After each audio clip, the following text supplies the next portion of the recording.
Santa Rita de Casia. Por siglos, Santa Rita ha sido una de las santas más populares de la Iglesia Católica. Ella es conocida como la Santa de lo Imposible, por sus impresionantes respuestas a las oraciones, como también por los notables sucesos de su propia vida. Santa Rita de Casia era hija única. Nació en mayo de 1381 en Rocaporena, cerca de Casia, en la región de Umbría, Italia.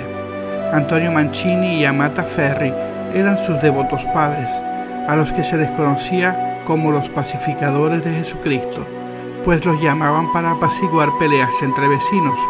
También eran propietarios de algunas tierras que ellos mismos trabajaban.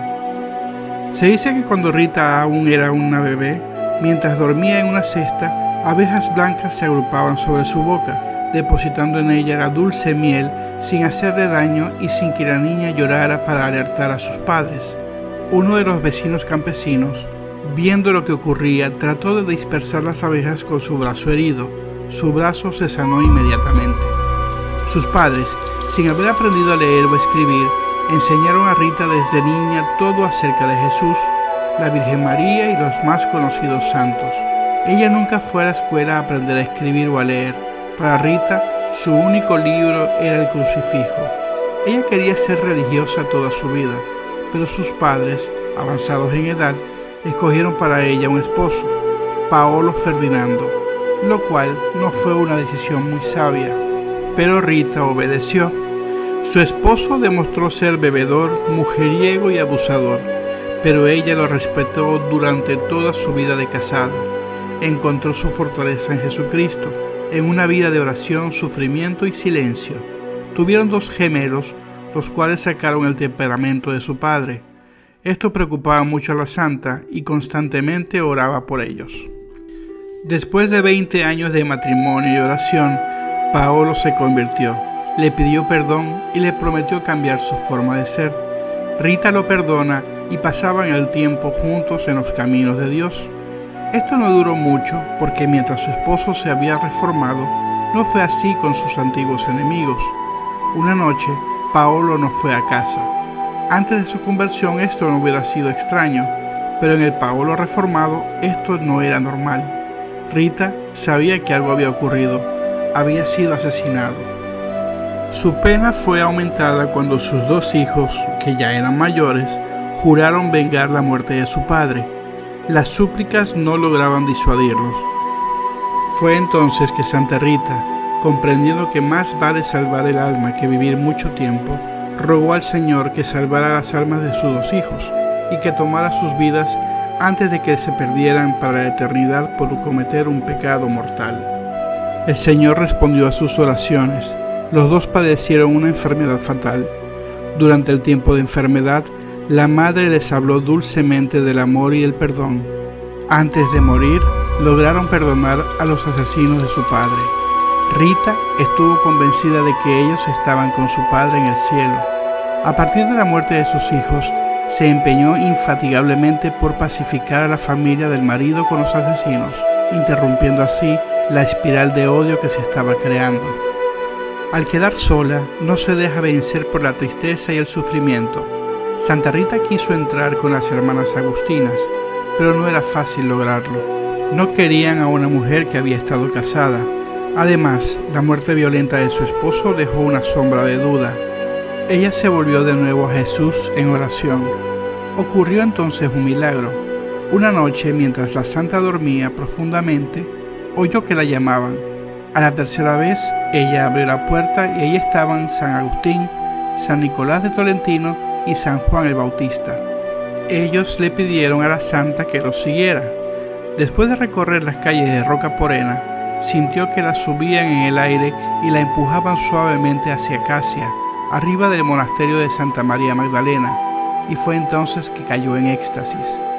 Cuando despertó, se encontró dentro del monasterio. Ante aquel milagro, las monjas agustinas no pudieron ya negarle la entrada. Es admitida y hace la profesión ese mismo año de 1417, y allí pasaría 40 años de consagración a Dios. Durante la Cuaresma del año 1443 fue a Casia un sacerdote, quien dio un sermón sobre la pasión de nuestro Señor. Dicho sermón conmovió tanto a Rita que a su retorno al monasterio le pidió fervientemente al Señor ser partícipe de sus sufrimientos en la cruz. Recibió así los estigmas y las marcas de la corona de espinas en su cabeza. A la mayoría de los santos que han recibido este don exuden una fragancia celestial. Las llagas de Santa Rita, sin embargo, expelían olor a podrido, por lo que debía alejarse de la gente. Por 15 años vivió sola, lejos de sus hermanas monjas. El Señor le dio una tregua cuando quiso ir a Roma para el primer año santo. Jesús removió el estigma de su cabeza durante el tiempo que duró la peregrinación. Tan pronto como llegó de nuevo a casa, el estigma volvió a aparecer y teniéndose que aislar de nuevo. Un día, Rita fue puesta a prueba por su madre superiora. Como un acto de obediencia, Rita fue ordenada a regar cada día una planta muerta.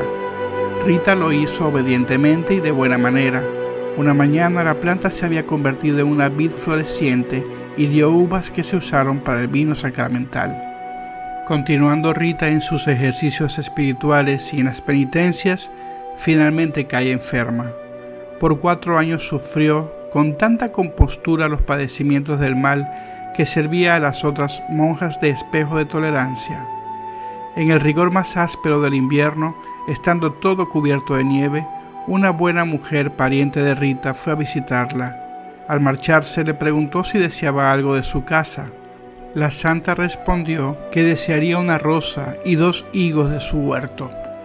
Sonrió la buena mujer creyendo que deliraba por la violencia del mal y se marchó. Cuando llegó al huerto de la casa, vio sobre las espinas, despojada de todo verdor y cargadas de nieve, una bellísima rosa, y sobre la higuera 2 higos bien maduros, y quedó atónita por la contrariedad de la estación y por la cualidad de aquel fríísimo clima. Sin perder tiempo, los cogió y se los llevó a Rita. Santa Rita recorrió el camino de la perfección, la vía purgativa, la iluminativa y la unitiva. Conoció el sufrimiento y en todo creció en caridad y confianza en Dios y finalmente murió. En el momento de su muerte se sintieron 3 toques de la campana del monasterio, que tocó por sí misma, aunque se cree que fueron los ángeles quienes la tocaron y acompañaron a aquella alma bendita. Y entonces se sintió un suavísimo olor por todo el monasterio y su celda se vio resplandecer como si allí estuviera el sol. La herida del estigma desapareció y en lugar apareció una mancha roja como una rosa, la cual tenía una deliciosa fragancia. Debía haber sido velada en el convento, pero por la multitud tan grande se necesitó la iglesia. Permaneció allí y la fragancia nunca desapareció. Por eso nunca la enterraron. El ataúd de madera que tenía originalmente fue reemplazado por uno de cristal y ha estado expuesta para veneración de los fieles desde entonces. Multitudes todavía acuden en peregrinación a honrar a la santa y pedir su intercesión ante su cuerpo que permanece incorrupto. Hoy veneramos a Santa Rita como la patrona de los casos imposibles y también como patrona de los matrimonios con problemas. Murió el mismo día que nació, el 22 de mayo de 1457, y ese día la Iglesia Católica le rinde honores a esta extraordinaria mujer.